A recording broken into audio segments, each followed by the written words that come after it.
5గురిని మంత్రివర్గంలోకి చేర్చుకున్నారు. చేర్చుకున్న తర్వాత ఇక పాకిస్తాన్ ఏర్పాటు జరుగుతుంది అని బ్రిటిష్ ప్రభుత్వం నుంచి ఒక సిగ్నల్ ఎప్పుడైతే వచ్చిందో అప్పుడు ముస్లిం లీగ్ లేదు నేను తాత్కాలిక ప్రభుత్వం చేస్తానని చెప్పి ముస్లిం లీగ్ తాత్కాలిక ప్రభుత్వంలో చేస్తానని చెప్పి ఎప్పుడైతే ముందుకు వచ్చిందో గతంలో 5 భారత ముస్లింలకు అవకాశం కల్పించినటువంటి ప్రభుత్వం నుండి ఆ భారత ముస్లింల 5గురిని కూడా ఆ ప్రభుత్వం నుంచి తప్పించుకోవడం జరిగింది. తప్పించి ఎవరు తీసుకున్నారు? మళ్ళీ అయూబ్ ఖాన్, లియాఖత్ అలీ ఖాన్ వీళ్ళందరినీ కూడా పాకిస్తాన్ సంబంధించినటువంటి అంటే విడిపోకముందు ఆ ముస్లిం లీగ్ పార్టీకి చెందినటువంటి 5గురిని తీసుకున్నారు. తీసుకున్న తర్వాత మరి భారతదేశం విడిపోయింది కదా, విడిపోయి స్వాతంత్రం సంపాదించేటప్పుడు మళ్ళీ తాత్కాలిక ప్రభుత్వం ఏర్పడింది. అంటే 3 రకాల తాత్కాలిక ప్రభుత్వాలు ఏర్పడ్డాయి. ఈ 3 రకాల తాత్కాలిక ప్రభుత్వాల గురించి మీరు అధ్యయనం చేస్తే ఏదో సామెత ఉంది, కొండ నాలుగు మందు ఏదైతే అనేది వస్తుంది. కాబట్టి నేను మీకు ఇన్ని ప్రభుత్వాల గురించి చెప్పాను, నేనే చదవను వాటి గురించి అనవసరం. ఒకే ఒక అంశం ఏంటంటే 1946లో మొదటిసారిగా క్యాబినెట్ మిషన్ సూచనను అనుసరించి 1946లో ఏర్పడిన తాత్కాలిక ప్రభుత్వంలో నెహ్రూ ఏ పాత్రని పోషించినాడు, ఏ పదవిని నిర్వహించినాడు అనేది ఒక్కటే మీకు చెప్తాను, అది గుర్తుంచుకోండి. కానీ 1947 ఆగస్టు 15వ తేదీన భారతదేశ స్వాతంత్రాన్ని సంపాదించేటప్పుడు ఏర్పడిన తాత్కాలిక ప్రభుత్వం అంటే ఏమిటి, దాంట్లో ఎంతమంది మంత్రులు ఉన్నారు, ఎవరెవరు ఏ శాఖలు నిర్వహించినారనేది డీటెయిల్గా మీకు వివరిస్తాను. కానీ అంత ముందున్నటువంటి 2 తాత్కాలిక ప్రభుత్వాల గురించి మర్చిపోయారు, చదవద్దు. ఓకే, అది ఒక్కటి మాత్రం ఉంటుంది, నోట్స్లో ఉంటలేదు కదా, అది కూడా రాసుకోండి. లేదు 1946లో క్యాబినెట్ మిషన్ యొక్క సూచన కదా సంతోషం, లేకపోతే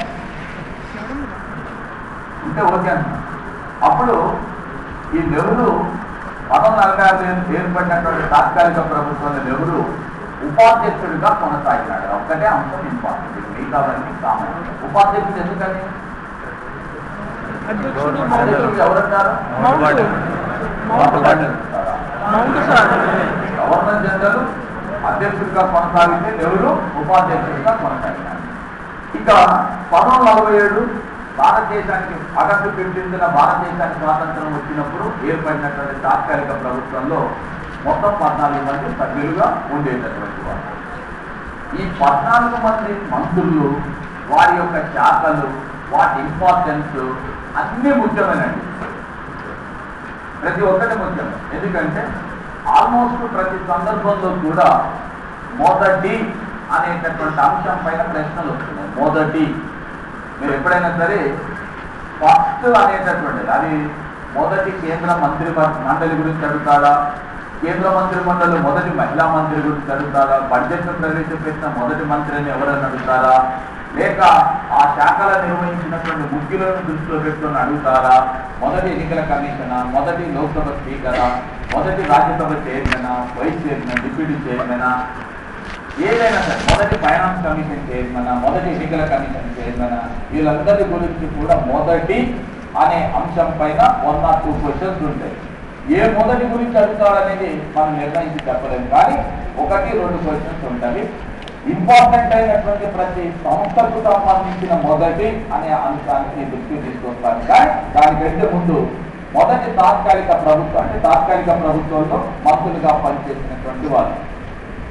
దీంట్లో ఫస్ట్ పండిట్ జవహర్లాల్ నెహ్రూ భారతదేశానికి ప్రధానమంత్రిగా అంటే పదవీ స్వీకారాన్ని చేపట్టినారు. యాక్చువల్గా నెహ్రూ ప్రధానమంత్రి కంటే కూడా ఎక్కువ మంది సర్దార్ వల్లభాయ్ పటేల్ ప్రధానమంత్రి కావాలని కోరుకున్న వాళ్ళని ఎక్కువగా ఉంది. సర్దార్ వల్లభాయ్ పటేలే ప్రధానమంత్రి అయితే భారతదేశానికి సమర్థవంతమైనటువంటి నాయకత్వాన్ని అందిస్తారు అనేది ఉండేది. దీనికి కారణం కూడా ఏంటంటే ఈ 1947లో భారతదేశ విభజన జరిగేటప్పుడు నెలకొన్నటువంటి పరిస్థితులు, దేశంలో నెలకొన్న అల్లకల్లోల పరిస్థితులు, శాంతి భద్రతలు క్షీణించిపోవటం, స్వదేశీ సంస్థానాలు మొత్తం కూడా ధిక్కార ధోరణితో ఉండటం, ఇలాంటి పరిస్థితులలో ఒక బలమైనటువంటి నాయకుడిగా సర్దార్ వల్లభాయ్ పటేల్ భారతదేశం ఉక్కు మనిషిగా ఈ స్వదేశీ సంస్థానాలను విలీనం చేయడంలో, శాంతి భద్రతలను పరిరక్షించడంలో కూడా కీలక పాత్ర పోషించినారు. కాబట్టి ఇలాంటి దేశానికి ఉక్కు మనిషి లాంటి సర్దార్ వల్లభాయ్ పటేలే నేతృత్వం వహించాలనేది ఎక్కువ మందిలో ఉండే ఆలోచన. కానీ ఇక్కడ తేడా ఏమిటంటే గాంధీ యొక్క సపోర్టు ఎప్పుడు కూడా నెహ్రూకే ఉండేది. నెహ్రూని గాంధీ తన మానస పుత్రుడిగా భావించేటటువంటి వాడు. ఆ నెహ్రూ వైపున గాంధీ వైపు అంటే గాంధీ నెహ్రూ వైపున మొగ్గు చూపడంతో నెహ్రూ ప్రధానమంత్రి అయినారు. నెహ్రూ అంటే అట్లా అని చెప్పి నెహ్రూ యొక్క మేధాశక్తిని కానీ నెహ్రూ యొక్క శక్తి సామర్థ్యాలని కానీ తక్కువ చేసి చూపటం కాదు. ఇద్దరు సమవుజ్జీలైన నాయకులు. ఎవరు? నెహ్రూ, సర్దార్ వల్లభాయ్ పటేల్. కానీ కాంగ్రెస్ లో ఉండేటటువంటి ఎక్కువ మంది మాత్రం సర్దార్ వల్లభాయ్ పటేల్ అయితేనే బాగుంటుందనే ఆలోచనతో ఉన్నారు. కానీ నెహ్రూ భారత ప్రధానమంత్రి అయినారు. ఇక్కడ విషయం ఏంటంటే గాంధీ యొక్క బలమైనటువంటి సపోర్టు నెహ్రూ వైపున ఉండటమే దీనికి కారణం ఒకటి. అయితే ఇలాంటి టైంలో ఇద్దరి మధ్యన భిన్నాభిప్రాయాలు తలెత్తితే దేశానికి స్వాతంత్రం వచ్చినటువంటి కొత్తలోనే సమస్యలు తలెత్తుతాయన్న ఉద్దేశంతో ఏం చేస్తున్నారు అంటే సర్దార్ వల్లభాయ్ పటేల్ను డిప్యూటీ ప్రధానమంత్రిగా, ఉప ప్రధానమంత్రిగా పదవిని కూడా కట్టబెట్టడం జరిగింది. ఇప్పుడు ప్రధానమంత్రి ఎవరు? జవహర్లాల్ నెహ్రూ. ఉప ప్రధానమంత్రి సర్దార్ వల్లభాయ్ పటేల్. అయితే సర్దార్ వల్లభాయ్ పటేల్కు కేంద్ర హోంశాఖ, హోం మంత్రిత్వ శాఖను ఇవ్వడంతో పాటు ఉప ప్రధానమంత్రి పదవిని కూడా కట్టబెట్టడం జరిగింది.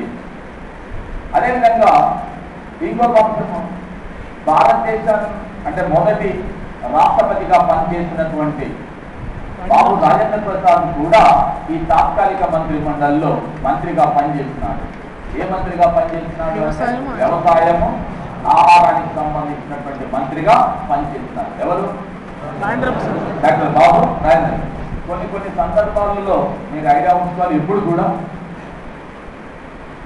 శాఖలు ఇంపార్టెంట్ అంటే వాళ్ళు నిర్వహించిన శాఖలు ఇంపార్టెంట్ అయితేనేమో వ్యక్తుల గురించి అడుగుతారు, లేదు వ్యక్తులు ఇంపార్టెంట్ అయితేనేమో వాళ్ళు నిర్వహించిన శాఖల గురించి అడుగుతారు. ఇది ఎప్పుడు అడుగుతున్నటువంటి ప్రశ్న లాజికల్ గా. వివిధ ఇంపార్టెంట్ అయిన శాఖలు నిర్వహించినటువంటి వ్యక్తులు ఎవరైనా ఉంటే ఆ శాఖని ఏ వ్యక్తి నిర్వహించినారని చెప్పి అడుగుతున్నారు. మరికొన్ని సందర్భాలలోనేమో ఈ వ్యక్తులు ఇంపార్టెంట్ అయిన వ్యక్తులు ఉన్నప్పుడు వాళ్ళు ఏ శాఖ నిర్వహించాలని చెప్పి కూడా అడగటం జరుగుతుంది. సో ఈ క్రమంలో రాజేంద్ర ప్రసాద్ నిర్వహించినటువంటి శాఖ ఏంటి? వ్యవసాయము, ఆహారం. అలాగే ఆనాటికి స్వాతంత్రోద్యమంలో అత్యంత కీలక పాత్ర పోషించినటువంటి మౌలానా అబుల్ కలాం ఆజాద్, ఇతనికి మొదటి విద్యాశాఖ మంత్రిగా ఇతడు పనిచేయడం జరిగింది. భారతదేశ మొదటి విద్యాశాఖ మంత్రి ఎవరు? మౌలానా అబుల్ కలాం ఆజాద్. అలాగే డాక్టర్ బిఆర్ అంబేద్కర్.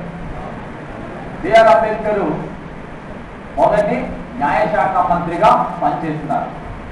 వాస్తవానికి అంబేద్కర్ భారత కాంగ్రెస్ పార్టీ సభ్యుడు కాదు. నేను అది కూడా చెప్తాను. ఫస్ట్ వీళ్ళు చెప్పి వీళ్ళ గురించి చెప్పిన తర్వాత అది వివరిస్తాను. దానికి కూడా కొంత ప్రాధాన్యత ఉంది. సో మొదటి న్యాయశాఖ మంత్రిగా పనిచేసినటువంటి వ్యక్తి doctor B R Ambedkar. So Nehru ప్రధానమంత్రి, రెండు సర్దార్ వల్లభాయ్ పటేల్ ఉప ప్రధానమంత్రి, హోంశాఖ మంత్రి. అదేవిధంగా మౌలానా అబుల్ కలాం ఆజాద్, డాక్టర్ బాబు రాజేంద్ర ప్రసాద్,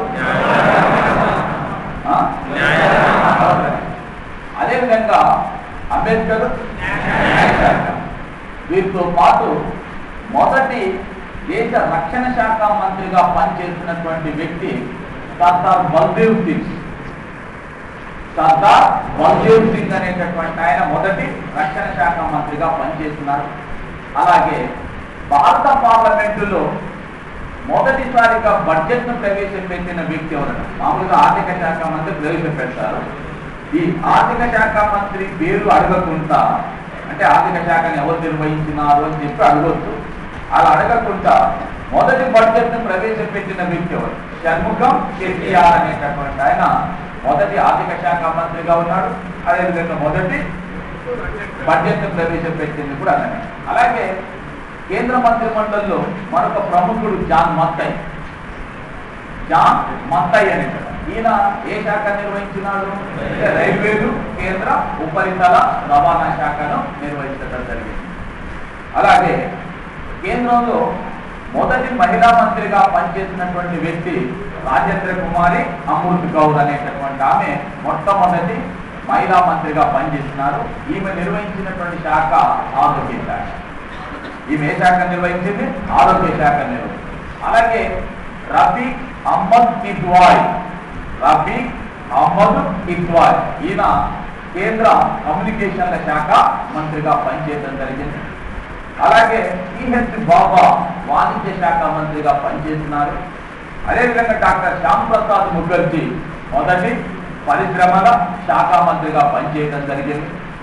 బాబు జగజీవన్ రామ్ మొదటి కార్మిక శాఖ మంత్రిగా పనిచేస్తున్నారు.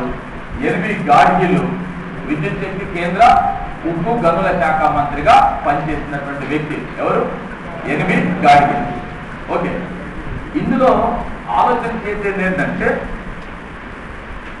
మీరు అందరూ కాంగ్రెస్ సభ్యులు కాదు, అంబేద్కర్ కాంగ్రెస్ పార్టీ సభ్యుడు కాదు. అదేవిధంగా డాక్టర్ శ్యామ్ ప్రసాద్ ముఖర్జీ కాంగ్రెస్ సభ్యుడు కూడా కాదు. శ్యామ్ ప్రసాద్ ముఖర్జీ హిందూ మహాసభ, ఇవాళ బీజేపీ పార్టీ ఏదైతే ఉన్నదో బీజేపీ పార్టీకి సంబంధించిన పాత పేరు 1980కి పూర్వం బీజేపీని బీజేఎస్ గా పేర్కొన్నారు. భారతీయ జనసంఘ్గా పేర్కొనేటటువంటి వాళ్ళు. ఆ భారతీయ జనసంఘను స్థాపించినటువంటి వ్యక్తి డాక్టర్ శ్యామ్ ప్రసాద్ ముఖర్జీ. ఇతడిని నెహ్రూ తన మంత్రివర్గంలో సభ్యుడిగా చేసుకోవడం జరిగింది. జాన్ మత్తయ్యని కూడా తన మంత్రివర్గంలో సభ్యుడిగా చేసుకున్నాడు. సిహెచ్ బాబాని తన మంత్రివర్గంలో చేసుకున్నారు. వీరెవరు కూడా కాంగ్రెస్ పార్టీ సభ్యులు కాదు.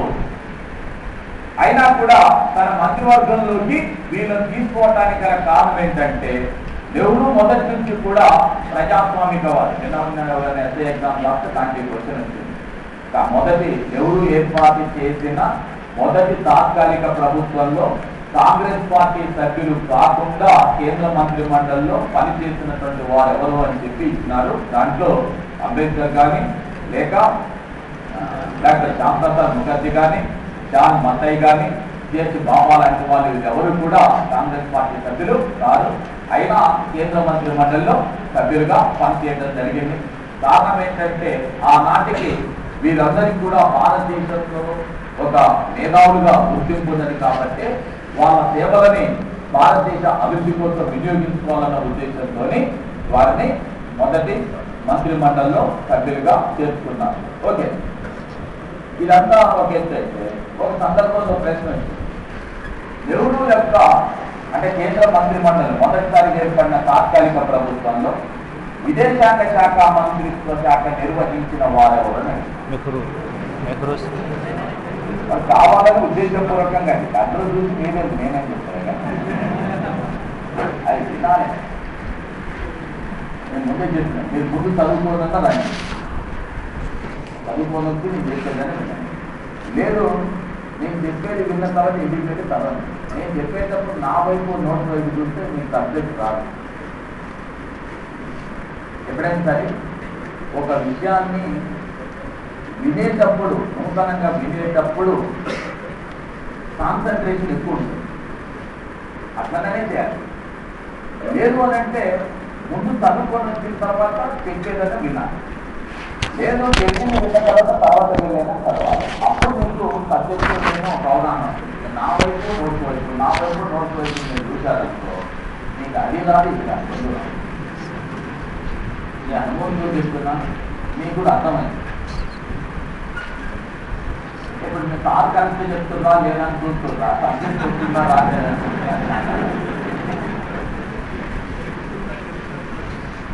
మీ పరిశీలన దానికే పనికి వస్తుంది. ఎప్పుడైనా మన దగ్గర ఏ అంశం లేకపోయినప్పుడు ఎదుటి వాళ్ళు చెప్పేటటువంటి అంశాన్ని వినేటప్పుడు మాత్రమే పర్ఫెక్ట్ కాన్సన్ట్రేషన్ ఉంటుంది. మీ అనుభవం మీకు వస్తే వచ్చిన తర్వాత అర్థమవుతుంది. ఓకే, సో మొత్తం మంత్రివర్గ సభ్యుల సంఖ్య ఎంత? ఎంతమంది? మొదటి కార్మిక శాఖ మంత్రిగా పనిచేసిన వ్యక్తి జగ్జీవన్. ఉప్పు గనుల శాఖ మంత్రి గాడ్గిల్. నువ్వు చెప్తున్నా చూడకుండా చెప్తున్నా?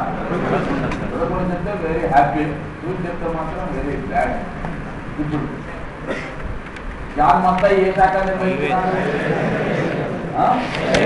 రైల్వేలు కేంద్ర ఉపరితల రవాణా శాఖ. మొదటి కేంద్ర కమ్యూనికేషన్ శాఖ మంత్రి రామ్మోహన్ కిద్వాయి. మొదటి ఆరోగ్య శాఖ మంత్రి రాజేంద్ర కుమార్ అమృత్. భారత పార్లమెంట్ లో మొదటి బడ్జెట్ ను ప్రవేశపెట్టిన వ్యక్తి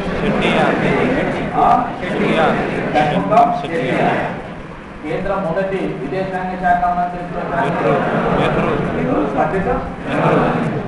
అదేవిధంగా సర్దార్ వల్లభాయ్ పటేల్ ఏ పదవులు నిర్వహించినారు? డాక్టర్ బాబు రాజేంద్ర ప్రసాద్ వ్యవసాయ మరియు ఆహార శాఖ నిర్వహించడం జరిగింది. కాబట్టి మొదటి విద్యాశాఖ మంత్రి, మొదటి న్యాయశాఖ మంత్రి.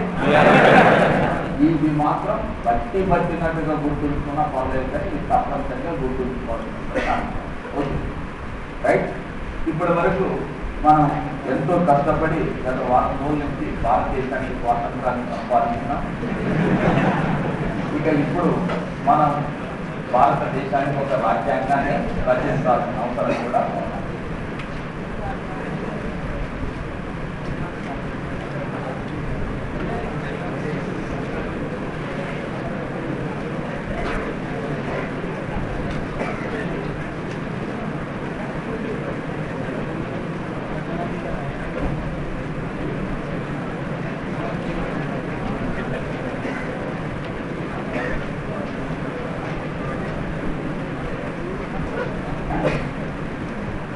మనకు ఆల్మోస్ట్ ప్రపంచంలో ఏ దేశంలోనైనా కూడా, ఏ దేశమైనా కూడా ఒక సొంత రాజ్యాంగాన్ని తయారు చేసుకునేటప్పుడు, రూపొందించుకునేటప్పుడు ఈ రాజ్యాంగ రూపకల్పన కోసం కొన్ని కమిటీలను ఏర్పాటు చేసుకున్నారు.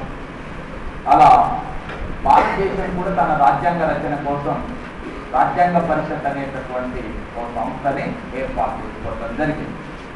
కమిటీ అయినా, సంస్థ అయినా, ఏదైనా. అయితే ఈ రాజ్యాంగ పరిషత్ అనే భావనని మొట్టమొదట వ్యక్తీకరించినటువంటి వ్యక్తి ఎవరంటే ఎంఎన్ రాయ్. కొన్ని ఉద్గ్రంథాలలో, బుక్స్లో గాంధీ అని పేర్కొనబడి ఉంటుంది, కానీ గాంధీ కంటే ముందే రాజ్యాంగ పరిషత్ అనే భావనని మొదట వ్యక్తీకరించినటువంటి వ్యక్తి ఎవరంటే ఎంఎన్ రాయ్. ఎంఎన్ రాయ్ గురించి అక్కడ ఒక 2 పాయింట్లు రాస్తారు. ఎంఎన్ రాయ్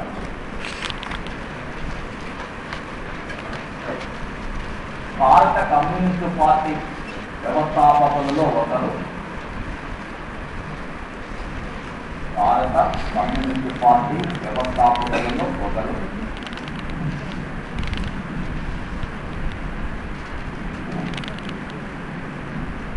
నెక్స్ట్, భారతదేశంలో రాడికల్ హ్యూమనిజాన్ని గురించి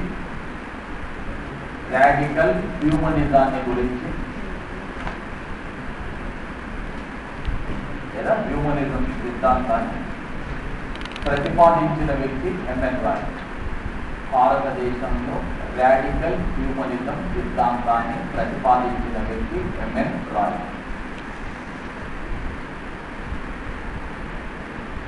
అలాగే మీరు ఇతను కూడా పార్టీ రహిత ప్రజాస్వామ్యాన్ని సమర్థిస్తాడు ఎంఎన్ రాయ్ కూడా. కానీ పార్టీ రహిత ప్రజాస్వామ్యాన్ని బాగా విస్తృతంగా ప్రచారం చేసినటువంటి వ్యక్తి జయప్రకాష్ నారాయణ. ఎంఎన్ రాయ్ కూడా పార్టీ రహిత ప్రజాస్వామ్యం, పార్టీ లేని ప్రజాస్వామ్యం కావాలని కోరుకుంటాడు. కానీ దాని గురించి బాగా విస్తృతంగా ప్రచారం చేసినటువంటి వ్యక్తి ఎవరంటే సో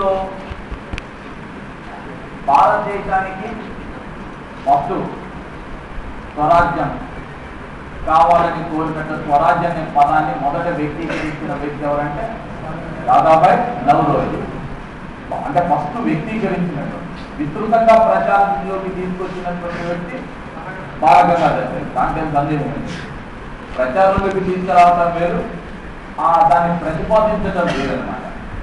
ఇప్పుడు పాకిస్తాన్ అనే భావన మొట్టమొదటి ఆగా ఖాన్ అనేటటువంటి వాడు ప్రతిపాదించినాడు. కానీ పాకిస్తాన్ ఏర్పాటుకు కారకుడు ఎవరంటే ఏం చెప్తాం? మహమ్మద్ అలీ జిన్నా.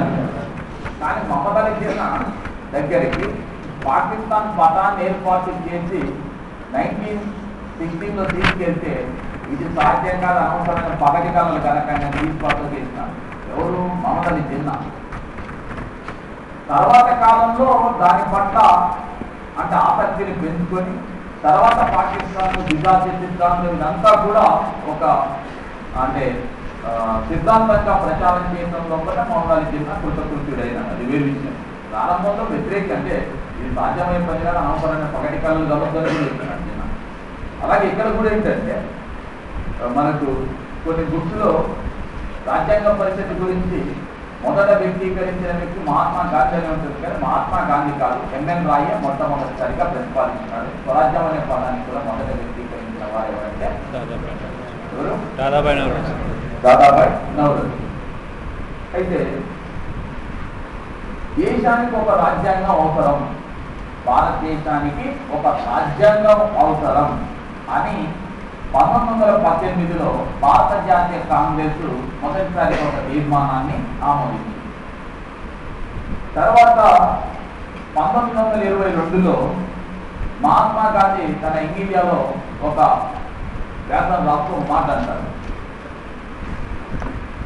భారతదేశానికి స్వాతంత్ర్యం అనేది భిక్ష కాదు, భారతీయులు రాజకీయ భిక్షాటకులు అంతకంటే కాదు, భారత ప్రజలు తమను తాము అభివ్యక్తీకరించుకునేటటువంటి స్వేచ్ఛా స్వాతంత్ర్యం కావాలి. ఆ స్వేచ్ఛ శాశ్వతంగా ఉండాలి అంటే మనకు ఒక రాజ్యాంగం అవసరం అని చెప్పి మహాత్మా గాంధీ 1922లో పేర్కొనడం జరిగింది. మళ్ళీ కూడా భారతదేశానికి స్వాతంత్ర్యం అనేది భిక్ష కాదు, భారతీయులు రాజకీయ భిక్షాటకులు కాదు, భారత ప్రజలు తమను తాము అభివ్యక్తీకరించుకునేటటువంటి స్వేచ్ఛా స్వాతంత్రం కావాలి. ఈ పొందిన స్వేచ్ఛా స్వాతంత్రాలు శాశ్వతంగా ఉండాలంటే దానికి ఒక రాజ్యాంగం అవసరం అని చెప్పి 1922లో మహాత్మా గాంధీ ఒక అంటే వ్యాసాన్ని రాస్తున్నాడు. తర్వాత దాంట్లో తప్పు ఉంటుంది చూడండి. 1925లో శ్రీమతి అనిబిసెంట్ బ్రిటిష్ పార్లమెంటుకు సమర్పించినటువంటి కామన్వెల్త్ ఆఫ్ ఇండియా బిల్లు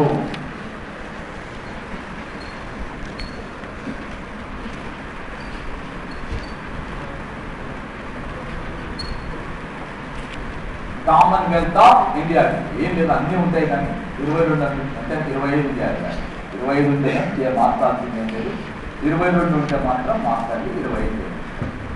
ఈ కామన్వెల్త్ ఆఫ్ ఇండియా బిల్లులో శ్రీమతి అనిబిసెంట్ ఐర్లాండ్ దేశంలో ప్రజలకు ఏ విధంగానైతే శాశ్వత ప్రాతిపదిక పైన ప్రాథమిక హక్కులు కల్పించినారో భారత ప్రజలకు కూడా అలాంటి హక్కులు కల్పించాలి. అలాంటి హక్కులు కల్పించాలంటే భారతదేశానికి కూడా ఒక సొంత రాజ్యాంగం అవసరము అని బ్రిటిష్ పార్లమెంట్ ముందు తన వాదన గట్టిగా వినిపించినటువంటి వ్యక్తి శ్రీమతి అనిబిసెంట్ 1925లో బ్రిటిష్ పార్లమెంటుకు సమర్పించినటువంటి కామన్వెల్త్ ఆఫ్ ఇండియా బిల్లులో దీని గురించి పేర్కొనడం జరిగింది. అయితే ఇదే సందర్భంలో మనం 1928లో ఒక నెహ్రూ రిపోర్ట్ అనేటటువంటి రిపోర్టుని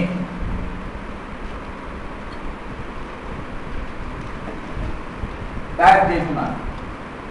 ఈ రిపోర్టు ఎందుకు తయారు చేసినారు, ఎవరు తయారు చేసినారు, దీని ప్రాధాన్యత ఏమిటి అంటే 28లో సైమన్ కమిషన్ భారతదేశాన్ని సందర్శిస్తుంది. సందర్శించేటప్పుడు సైమన్ కమిషన్కు వ్యతిరేకంగా భారత స్వాతంత్ర్యోద్యమం సైమన్ గో బ్యాక్ అనే ఉద్యమం చాలా పెద్ద ఎత్తున నిర్వహించబడుతుంది.